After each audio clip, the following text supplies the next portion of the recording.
Como é que vocês não botaram esse cara pra ser governador de São Paulo? Botaram o Tarcísio. Caralho, O cara que tinha acesso a Bolsonaro rápido. todo mundo, os militares, todo mundo gostava você- dele, velho. Como é que pode isso, velho? Deixa eu te falar. Ele é bom demais pra cair nessa. Caralho, velho. Ele não tinha interesse pessoal de defender o asset dele, rapaz. Eu seria trucidado lá. Rapaz, como é que... Imagina as raposas em cima Rapaz, de mim. Rapaz, os gosta de militares político gostam de bom, você, velho. os legalistas gostam de você, os bolsonaristas gostam de você. Você é um cara que entende de economia, entende de história. Puta merda. Como é que não botaram esse cara pra ser governador de São Paulo, velho? Tudo Cara, isso porque a Lehman Brothers quebrou com eu lá dentro. Aí eu fui parar pra estudar isso aí. Eu só pensava em comprar e vender e operar mercado. Até 2008. Era ganhar dinheiro, Eu só pensava ganhar em dinheiro. ganhar, comprar. Quando a Lehman quebrou, eu parei. Que porra é essa, né? Fui ressignificar Que porra minha é? vida, porque eu podia ter sido devastado. Eu sempre já contei essa A gente história só pra aprende vocês. no erro, né? Só foi na dor. Foi na dor. E aí, então, começou em 1933, os Estados Unidos e o mundo no meio da depressão, e os caras, como é que a gente vai expandir o crédito aqui? A gente sempre imprimir dinheiro, né? Porque o presidente já não era mais o Hoover, era o democrata Franklin Roosevelt, que tinha como ídolo dele na economia um sujeito chamado John Maynard Keynes, que escreveu no livrinho dele que o Estado era o agente, podia ser um agente de crescimento. Gasto público seria bom para... Que é a coisa que nós, como economistas clássicos, liberais e libertários, abominamos gasto público. Mas ele era um democrata, né? O Roosevelt não era um democrata, era progressista, esquerdista. Botou na cabeça dele, o Keynes era o economista, era o Joseph Stiglitz da época, era o Keynes. Todo mundo babava ovo nele. Que os esquerdistas, né? Os esquerdistas, os caras que eram considerados conservadores achavam uma nós abominação. gostavam do Hayek e do... Isso, aquilo é uma abominação, do Hayek né? e do von Mises. Entendeu? Só que naquele momento, o Hayek e von Mises explicam por que teve o crash. Só que aí veio aquela coisa assim, vamos imprimir dinheiro para salvar. Mas como eu vou imprimir dinheiro? A gente tem o lastro em ouro aqui, eu preciso de mais ouro se eu vou emitir mais moeda para emprestar para os bancos. De ouro e Aí ferraram eles fizeram com todo mundo. Aí eles fizeram a primeira grande tungada. Primeira grande tungada que deram no mundo. Passaram a E quem perna. tinha dólar como reserva de valor. Porque enquanto tem o lastro em ouro, é uma reserva de valor. Sim, E você vê, não tinha inflação igual à inflação. A inflação no mundo, de verdade, em dólar, começou a partir de 1932. Porque inflação não é preço. A inflação é do CP, é do IPCA. A inflação é um fenômeno pura e simplesmente monetário. Aumentou a quantidade de moeda e crédito em circulação, se aumenta a inflação, independente do que... Para onde vai o preço das coisas é consequência. É para onde o mercado quer. Você aumenta crédito, aumenta volume de moeda em circulação, se o mercado quiser comprar imóvel, vai inflacionar o preço de imóvel. Se quiser comprar banana, vai inflacionar a banana. Vai para onde tem a oferta e demanda, onde tem a disposição do agente econômico aplicar aquele dinheiro. E quem pega o crédito primeiro é quem está ganhando, porque sai comprando as coisas antes de subir. Cantilionários. Exatamente. Isso tudo a gente vai concordar em muita coisa. E aí foi a primeira grande passada de perna. Foi o primeiro grande evento inflacionário. Mas porque não tinha caixa para... Deu a crise de 29. Não, eles queriam cobrir eles não tinham caixa. Não tinham. Não tinha. E aí, olha, bicho, agora eles primeiro compraram todo o ouro que existia em custódia corporativa, todo o ouro no banco. Eles fizeram a apreensão do até ouro. de 33 a 71, ter barra de ouro em casa nos Estados Unidos era crime. Era crime. Eles Dava aprendiam. 10 anos de cadeia. Mas aí eles começaram a gostar da coisa. Igual vai e ser com começaram- Bitcoin daqui um dia. Não, peraí. Isso a gente vai entrar depois. Tá. Isso é um risco, mas não estou dizendo que vai. Pode ser, pode não ser. Eles podem desenvolver outra teoria depois que tiver, mas isso tem eventos para chegar nesse risco que eu não sei se é Não, real. eu ou acredito que até 2033 eles vão fazer exatamente o que eles fizeram com o ouro em 33. Eles podem fazer uma apreensão. Não, desapreensão não. Desapropriação iminente também. Dizer, não é ilegal, tem precedente, você recebeu a cotação do dia em dólar. Só que a cotação do dia seguinte vai ser 10 vezes mais. Inclusive com o ouro. Com o ouro eles podem fazer. Mas não, é isso. É porque o Bitcoin hoje, se eles fizerem isso, agora, eles já botam mais Bitcoin no bolso do que ouro. Tem mais Bitcoin em custódia corporativa do que ouro. O ponto não dá para fazer isso hoje, porque não tem quantidade de Bitcoin suficiente para tudo que tem de dinheiro circulando no mundo. E não vai ser assim também, porque o que tem de dinheiro circulando no mundo está sujeito a o que aconteceu em 29. Nós vamos chegar lá. Aí você teve sucessivas desvalorizações. Isso tudo porque você teve a Segunda Guerra, precisou de dinheiro, sucessivas desvalorizações. O governo americano emitiu dívida para pegar o dinheiro do povo para financiar a Segunda Guerra. Tinha os war bonds, né, os títulos de guerra. Depois de 45, os Estados Unidos continuou botando dinheiro para reconstruir a Europa, Japão, não sei o quê. Precisou de mais crédito e foram fazendo desvalorização até que chegou num momento, na década de 60, no final da década de 60, o próprio Estados Unidos bateu a capacidade ociosa dele e não conseguia produzir mais nada. Tava na tampa. E aí você começou a ter uma inflação mundial. No sentido de que você punha crédito para continuar crescendo e não tinha oferta.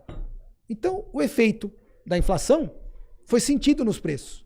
Você tinha inflação antes também.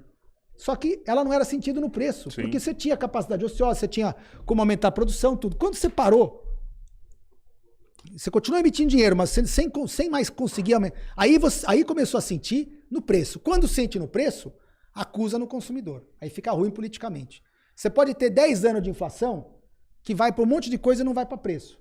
Você está gerando inflação no mundo, tá desvalorizando a moeda, só que como não está indo no preço da cesta básica, você continua roubando as pessoas sem elas perceberem. Quando bate na capacidade ociosa e começa a dar efeito na inflação, como deu na década de 70, que você teve crise do petróleo, crise do sei o quê, inflação de 2 dígitos nos Estados Unidos, feio, aí, politicamente, o custo de emitir dinheiro começa a ficar caro.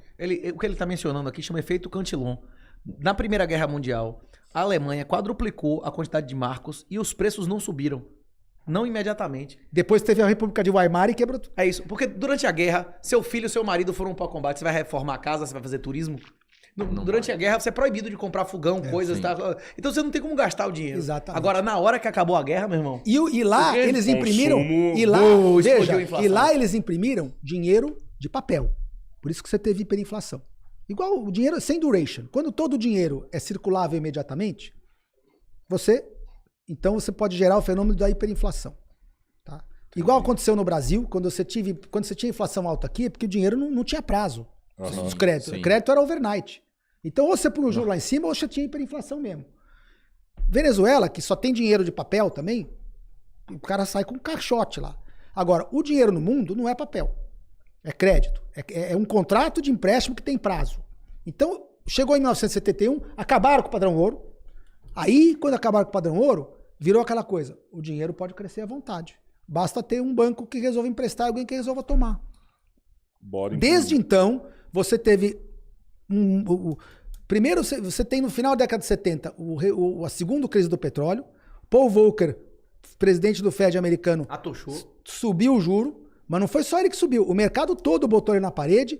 Começaram a botar o Fed Funds para cima e ele teve que aceitar aquela alta e pagar mais pelo dinheiro, ou ele mesmo teria, ou o dinheiro continuaria correndo solto, a inflação continuaria comendo solta. Então o mercado botou o juro para cima, os Fed Funds futuros. Um padrão que nunca voltou, depois foi uma de 40 anos de queda. Exatamente. E o mercado de moeda tem um ciclo, tem um certo ciclo, né, de alta e queda. Mas aí depois daquele momento, fruto da possibilidade de você expandir o crédito sem limite, dali em diante, depois daquela alta, os Estados Unidos, naquele momento, o que aconteceu? Que também aumentou. Os Estados Unidos já tinha transferido os principais meios de produção dele para fora dos Estados Unidos. Porque já chegou, a capacidade de produção industrial americana já estava no limite.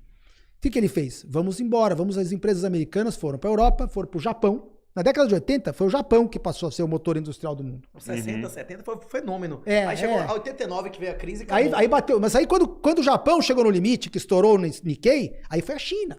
Década de 90, as empresas globais, americanas e europeias, começaram a botar dinheiro na China. Então, com isso, toda a inflação monetária de impressão de dinheiro não foi para preço, porque na China tinha ociosidade. Então, aí isso permitiu com que eles aumentassem o estoque de dólar de circulação em 1980, 90, 2000, sem gerar a inflação que tinha na década de 70. De Lima de Triffin, é o esquema do milkshake. Porque esses outros países, como eles estão crescendo, eles estão demandando mais dólar, né? Sim. Então, os Estados Unidos nunca vai ser um país industrial enquanto o padrão do mundo for dólar. Exato. Todo mundo tá querendo botar dinheiro lá e fica tudo caríssimo. Porque era a mesma coisa que tinha com o ouro na década de 20. Então, o americano continuou, o americano tinha o capital, porque ele podia emitir. E como os outros países não tinham nada, ele no começo, como é que ele dava o capital para os outros países? Exportando indústria. Ele punha as empresas lá. Não era dólar que ele dava no começo. Ele falou, vou te dar aqui, o empréstimo que vou te dar a minha empresa vai abrir uma filial aí, vou te dar tecnologia. É um capital válido, porque é valor aquilo. Se você vai dar a tua tecnologia, eu vou montar uma empresa aí, isso é válido. Isso que a China recebeu no começo. Mas é tiro no aí pé ela também, vai, né? Só que ela não tinha para quem dinheiro vender. Que a tecnologia. Aí o americano fez isso, a China não tinha para quem vender. O americano falou, mas eu consigo imprimir dólar aqui, eu mesmo vou comprar com o dinheiro que eu imprimo. Então, enquanto os Estados Unidos, a moeda for aceita, ele pode fazer isso para sempre. E foi o que aconteceu na década de 90. Com isso, os Estados Unidos passou a ser uma economia basicamente de serviços. Serviço financeiro, a economia, o PIB americano diminuiu o percentual dele de produção industrial e virou um PIB muito ligado a serviço financeiro, a outros serviços. Enquanto isso, o PIB industrial do mundo passou a ser China, Japão ainda tem, China e outros países, com dinheiro americano no começo e com a demanda americana. O chinês vai vender, ele precisa que o americano compre, senão não zera a conta. E aí fica muitos dólares de posse nos bancos centrais asiáticos e não sei o quê, e os Estados Unidos devendo, só que devendo na própria moeda. E toda vez que tem que pagar, ele cria dólar. Ele vai lá cria dólar para pagar. Faz dólar. E quando é tesouro americano, ele não paga, ele emite outra dívida, vende para alguém, pega aquele dinheiro e paga aquela. Vai fazendo ciranda, porque a moeda dele é aceita. Por que a moeda dele é aceita? Porque o Bitcoin ainda não dominou Porque não, enquanto os Estados Unidos for a principal demanda do mundo, o americano fala, eu compro, mas eu vou pagar na minha moeda. Eu compro. Você precisa produzir, você precisa sustentar 1 bilhão de bocas aí, você não tem demanda para você produzir renda para sustentar esses caras. Então o maior consumo é lá. Só que para isso funcionar, o cara tem que emitir déficit para sempre e correr uma dívida para sempre. Quando é que isso para de funcionar? Quando as pessoas pararem de receber. Quando ele não conseguir mais financiar a dívida dele. Esse é o ponto. Quando os Estados Unidos, enquanto ele consegue emitir dívida e vender os papéis dele, ele pode ficar fazendo essa brincadeira de comprar produto dos outros para sempre. E isso não vai acabar.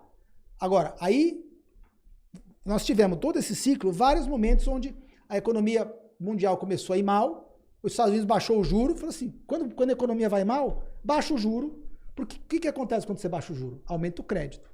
Quando aumenta o crédito, você coloca dinheiro na economia e você dá uma de Keynes de novo. Quando você baixa o juro, não vale mais a pena deixar o dinheiro no banco. Por exemplo, você tem um empreendimento como esse aqui. Vocês têm um empreendimento aqui, vamos dizer que se o retorno de vocês fosse 5% ao ano em dólar. Se a taxa de juros for 6, não vale a pena fazer podcast.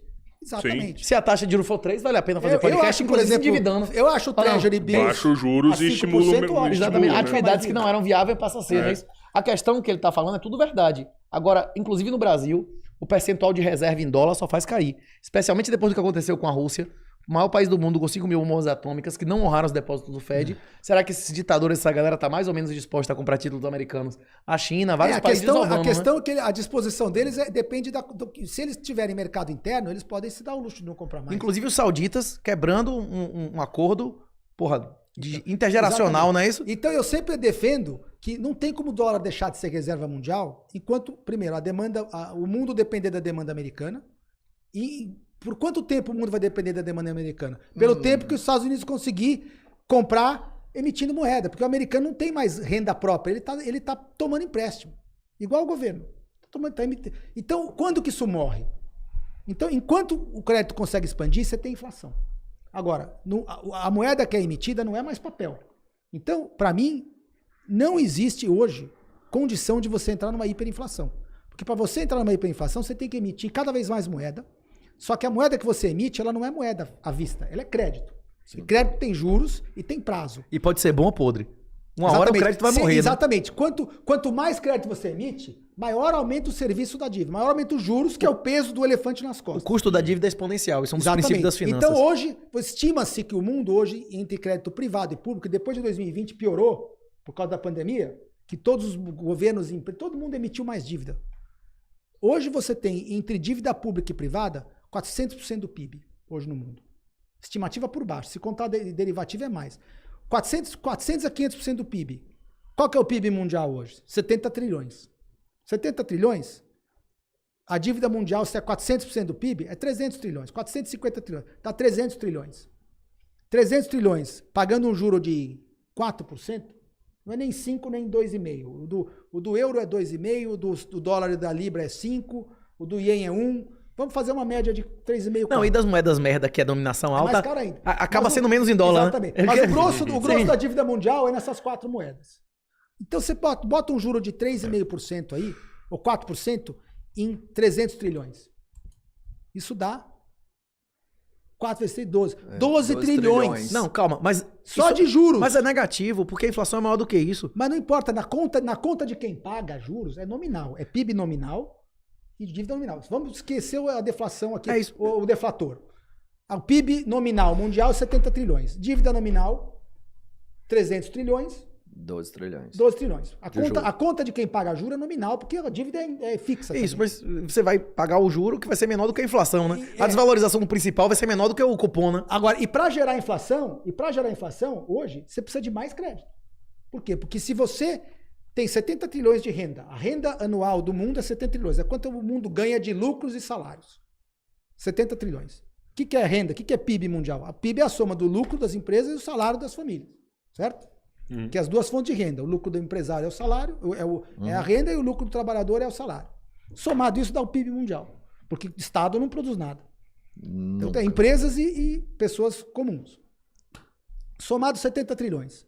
Só os juros que o sistema tem que pagar para carregar a dívida são 12 trilhões. Se eu subtraio 12 trilhões do PIB, se eu tenho que pagar esse juro, e esse dinheiro não voltar a circular... Não, isso é só para pagar, né? Isso só pra pagar. sem amortizar Sem porra amortizar nenhuma. nada. Agora, se eu tiro do meu PIB para pagar juro e devolvo para os bancos, e os bancos não reemprestam aquilo, quanto que sobra para consumir investimento? 50 e pouco. O PIB começa a encolher. Você começa a ter queda na demanda. Não, e o PIB também vai encolher por causa da questão demográfica. Agora, exatamente. Também, A renda O mundo foi feito para Então, o mundo foi feito para uma situação quantidade, né, que o número de pessoas fosse aumentando. Exato. Renato, E 10 vezes pior, desculpa interromper, 10 vezes pior que a isso dívida aí. é o passivo atuarial. É isso Porque aí. os Estados Não Unidos vai- deve X. Vai dar default. Vai dar. Então, a hora que você aí, falou, eu queria te parar nessa Se os hora. bancos não reemprestarem pelo menos os 12 trilhões que eles recolheram de juro, não existe poder de compra no mundo para sustentar a demanda. Porque de 70 trilhões, você não vai ter nem 50 e nem 60 vai para o consumo, porque você tirou 12 para o banco. Então o banco tem que reemprestar esses 12. E na verdade os bancos estão emprestando mais. Porque hoje o PIB do mundo é tão mais baixo que 12. O PIB do mundo não cresce 20%, não cresce 18%. De 70 trilhões, você teria que crescer de 70 para 83 para você poder Não, pagar o e juro. sem aumentar a dívida que você está dizendo. Essa sua projeção é sem aumentar a dívida. Sem Só aumentar pra a pagar dívida. juro. E com essa parada demográfica vai cair cada vez mais o PIB, né, pô? Sem reduzir o consumo e investimento do mundo, você teria que crescer o PIB em 13 trilhões, 70 para 83. Isso dá um crescimento de PIB de quase 20%, dá 15% de crescimento de PIB. O mundo nunca mais Não cresce tem 3, esse 4%. crescimento. A China não vai tem. crescer mais, acabou. Não tem. Então, se não tem, essa ciranda tem data e hora para acabar. Que é quando? Quando o mundo cair a ficha de que não tem como eu sair sei. disso, Esse é o momento. vai ter um crash deflacionário Mas de você- novo. Não, mas você entende Do esses tamanho números de melhor 29, que todo mundo. daí pra pior. Mas Você- deflacionário como? Se as pessoas. Deflacionário, porque você perde. Se a maioria das vira pessoas. Isso. Mas se o dólar virar pó, vai ter inflação em dólar, Ao não é isso? contrário, depende. Vamos lá. Ó. Vamos lá. O que é inflação em dólar? Aumento da base. Inflação, já sabemos. Inflação é aumento do volume de dólar em circulação. Não é só Isso. base. É todas as moedas. É M1, M2. O que gera inflação? Não é só M1. É o crédito. Não, mas são as bases. É B, Tudo, são todas- bases, sim. Todas as bases. Sim, os agregados. Todos os agregados monetários. Que isso você pode achar, inclusive, nos sites do Federal Reserve, dos bancos centrais europeus. Você soma aquilo. Quando você tem redução do volume de dinheiro em circulação, você tem deflação. Não é inflação. Quando que isso aconteceu na história? Na década de 30. Se você tem... E o dólar vai perder valor. Mas como é que é a perda de valor do dólar durante a inflação? É o dólar perdendo valor contra Produtos, todos não os contra produtos. outras moedas. Agora, não é só contra as moedas. E se ele perde valor contra ele mesmo? Uma coisa, eu vou dar exemplo, a diferença da perda de valor da inflação com a deflação. A perda de valor da inflação é você ter $1 e você comprar menos com ele, porque os preços subiram. E sabe qual que é a perda de valor da deflação? É você ter $1 tomado do teu bolso, você não tem mais. Sumiu. O dólar evaporou. Você tinha uma conta no banco, como deixou de existir? Então, E não o honrou teu nada. Sumiu o dólar. O teu dólar perdeu o Por quê? valor contra ele mesmo. Entendeu? Porque é um crédito. Você tinha dinheiro no banco, o banco quebrou. Exatamente, Você tinha sumiu o bônus, dólar. Você tinha um bônus do governo tal, o governo vai te dar Desonrou. vai te dar Você tem o vai te- eurodólar de um vai te contrato dar que foi vai te desonrado, dar acabou. Não vai te pagar, já era. Então, você Deflacionário, porque perdeu. parece que os créditos vão Ou ser seja, desonrados. Aham. Nesse cenário deflacionário, o dólar perdeu valor contra ele mesmo. E- O market cap dele, mas não a nota do dólar. Não. Então aí você tem, de cara, você começa a ter menos dinheiro em circulação. Com menos dinheiro em circulação, o que acontece? Começa a ter chamada de margem, todo mundo que tem bens Que tá garantindo dívidas, alavancado e obliterado. é ordem de vender. Se tiver alavancagem, se tem fundo alavancado em qualquer coisa, tem que vender. Se os fundos grandão têm Bitcoin, vão ser obrigados a vender. Por isso que eu quero guardar um dinheiro para comprar quando tiver essa saída de venda. É nessa hora que eu quero ter dinheiro no bolso, porque nessa hora, qual que é a demanda das pessoas? O dólar pode ser um lixo, mas na hora que o cara te chama a dívida, tecnicamente o que significa uma chamada de margem? Demanda por dólar cash. Então começa aquela corrida para o cara trocar ativos financeiros por cash. Porque o cash é que paga a dívida. Contabilmente, no banco, os contratos hoje de crédito é dólar. Então, goste ou não do dólar, se tá todo mundo devendo em dólar, na hora que chamarem a dívida, o cara quer dólar. Porque contratualmente, juridicamente, para zerar aquele contrato, ele precisa de dólar. Você acha que nessa hora o cara vai vender Bitcoin? Vai vender não, ele é obrigado. Se ele tá devendo, ele é obrigado. Mas e o ouro? É contrato. Também. Se o ouro só é bom fisicamente. Se for ouro em bolsa alavancado, esquece.